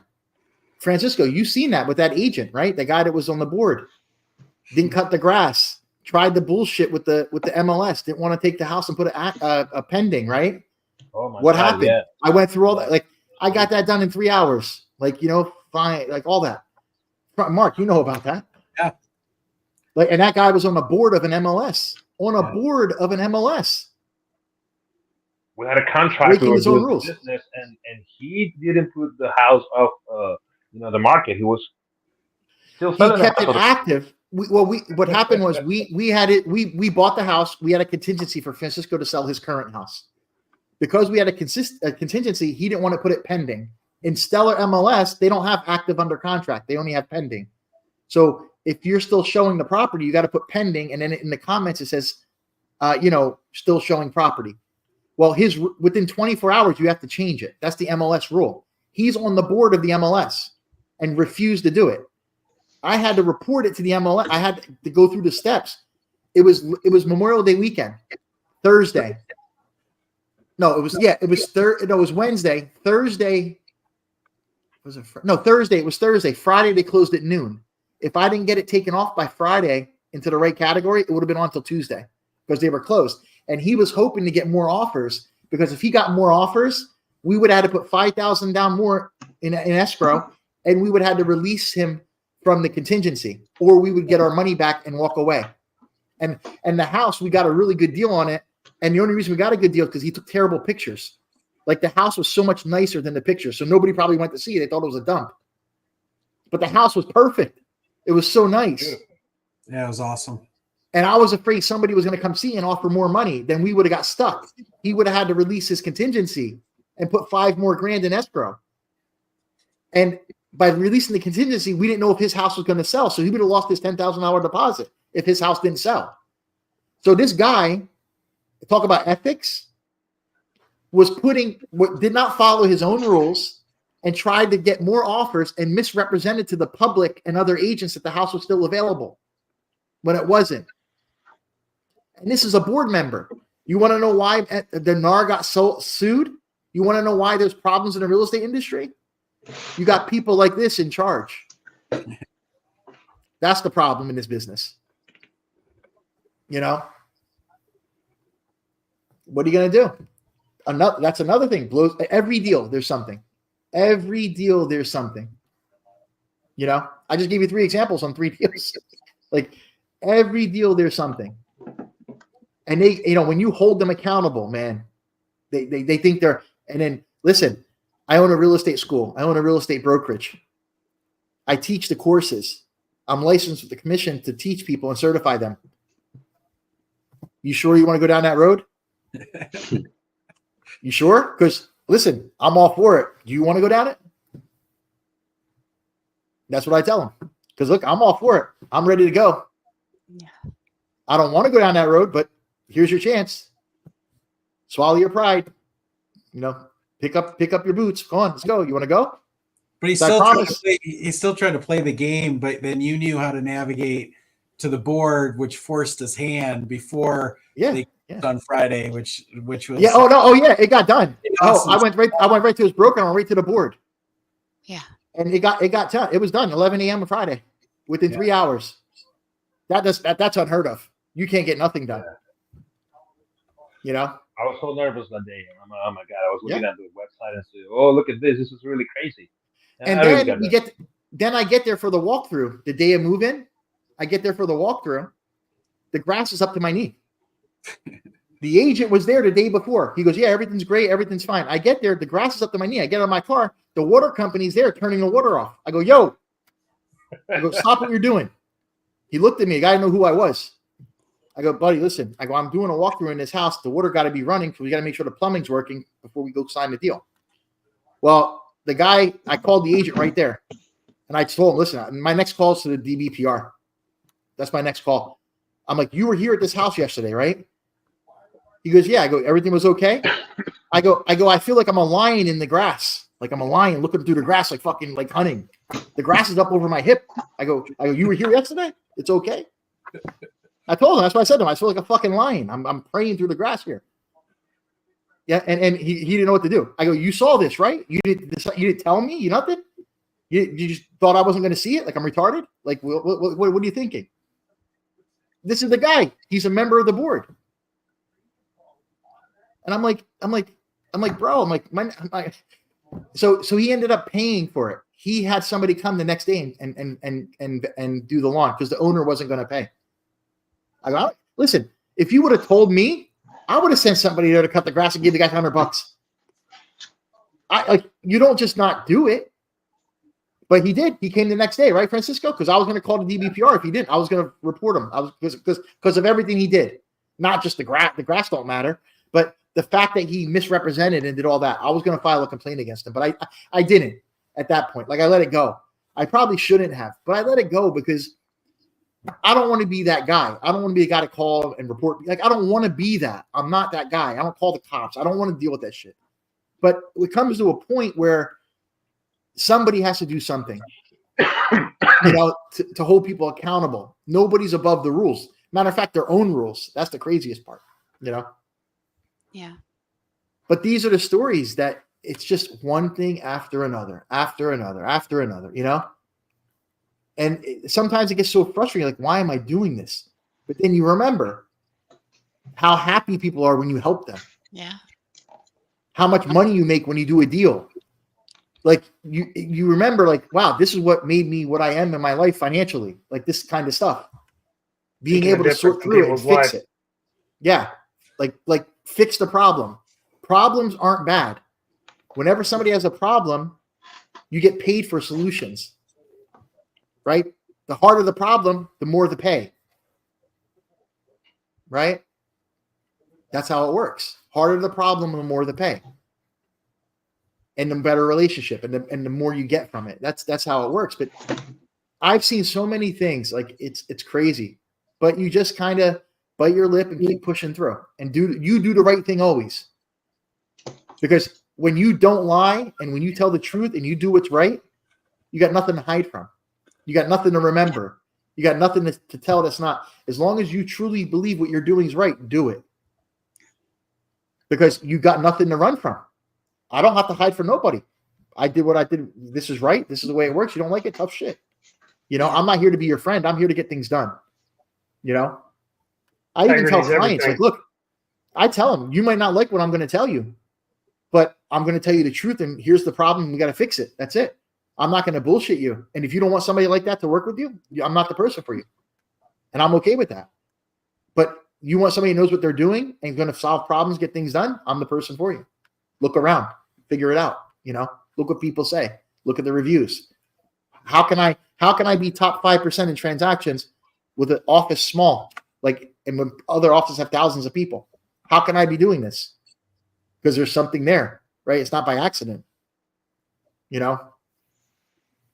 That's how it works. So, all right. So what I'm going to do real quick, guys, we're going to get finished up here. If anybody, I'm going to put in the chat, if anybody wants to come in that's watching that has any questions or comments, I just posted a link in the chat.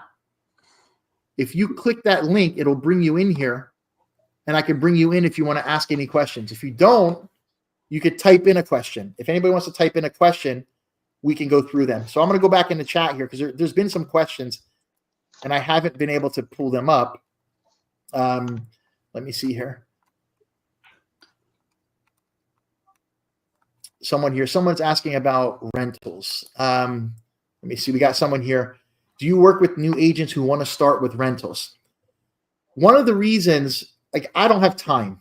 Like I don't turn people away if there's somebody I know that needs something, or if I have a seller, I'm selling houses and they want to rent it, or I have an investor who's buying houses and they want to rent it out.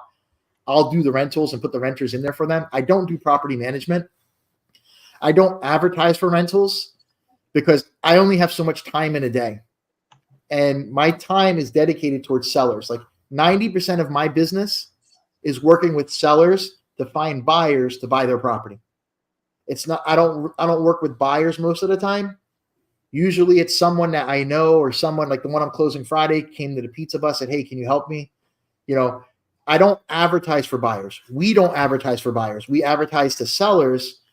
We list the property, then we find the buyer for that property is the goal. 60% of my deals, we bring the buyer and the seller. We do a transaction broker and we represent the property and get it sold. Rentals, it takes just the same amount of time as it does to do buyers and work with them in and out of properties. Rentals come and go so fast. A lot of times in different parts of the state, like in Orlando and up north here, a commission is only a couple $100. Like a listing broker will charge 1 month's rent, but they'll only give 200 or 100 or 300 to the person bringing the renter. So if you're bringing the renter, you're not getting paid at all. By the time you do a split, you'd have to do 50 of those a month to make money. 50 of those a month will be equivalent to one sale. So do you want to do all that work to make what you can make in one sale? So your time's worth money too. So starting with rentals or starting with sales, the way these people are, because they're working with me, I'm mentoring them. I'm teaching them how to get the listings. It'll be easier for them on their first day to get a listing than to get a renter because of the way I'm showing them and teaching them to work with me. So rentals, I don't market, I don't advertise. I'll do them if people come, if they need me to do them, but it's not something that I have time to focus on. My focus is listing property, bringing a buyer, selling that property. That's what we do at my brokerage. So I'm not trying to discourage you to start with rentals. I have friends that literally do 100 rentals a month. They make 20 grand a month. I do a deal or two, I make 20 grand. You know, I do one deal, I just close 138 grand. You know, but it's just a matter of where you want to spend your time and who you want to work with. And remember, it's up to you to decide that, not anybody else. Now, other brokerages and other companies are going to tell you, oh, you got to start with rentals because they don't know how to do what I do. A lot of them don't succeed. A lot of them don't make money. You know, 80% of agents come in and out of this business. A lot of them are a paycheck or two away from bankruptcy. And it's sad. You know, I'm not talking bad about anybody. I'm just talking reality. And you got to decide where you want to be and what you want to do. So that's my answer to that. Hopefully that person's still here. Let me see if we have any other questions here. All right, good. Oh, yeah, got it. Yeah, she's actually still here. Yep, good. Hopefully that helps you. I don't want to discourage you because, look, if you want to do rentals, some people want to do rentals. Some people want to get into the property management side of the business. I have friends that own property management companies. They manage thousands of properties. They make a great living. You know, it just depends on what area of the business you want to go in. There's nothing wrong or right about it. It's just what you want to do. So hopefully that helps you, okay? All right. Anybody else have any questions, or does anybody want to come in? Let's see. I had a question for Christine. What part of Michigan are you from? I lived in the Ann Arbor area, specifically Saline. Okay, awesome. Yeah. Awesome. I'm from. It was a great experience. Yeah, that's awesome. I grew up in Port Huron, Michigan, which on the beautiful area. Right here. Yeah. And then I went to University of Michigan. At U of M was my biggest account when at the last pharma job that I was in. And it's a beast. It's a beast. Phil, talk about getting told no on a daily basis, not even being able to access. Yeah. You know, but getting up every day and you know, trying to chip away at it. Yeah. Yeah. But go Michigan. Yeah. Awesome. All right, guys. Anybody have any closing remarks before we get finished up? We can wrap it up for the night, our first show. I just wanted to say thank you. I appreciate you putting all this together. I'm super excited for our journey. Yeah, Looking I forward echo to it, guys. Daniel. And I to everyone and to our audience, I say thank you. And, you know, I think my closing words would be, you know, from contract to keys, you're looking at your dream team. And if I'm not the one that is your cup of tea, we've got so many others that are fully capable. And as Sean so well put it, you know, we're here to win. We're here to win for you. That's right. Yep. Name of the game, man. I would say it's contact, from contact to keys. Yeah. Yes.